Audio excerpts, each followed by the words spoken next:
employ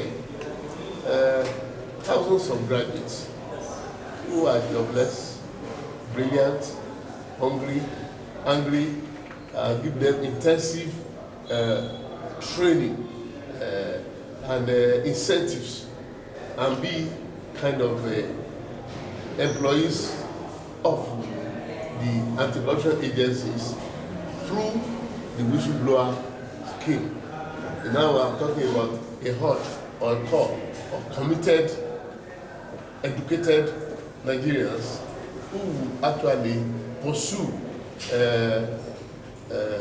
those who have stolen money or have messed us up in any corrupt way or the other, not only based on reports of people who want to blow whistles, but actually to be proactive in even fishing out those who are damaging our economy and our integrity.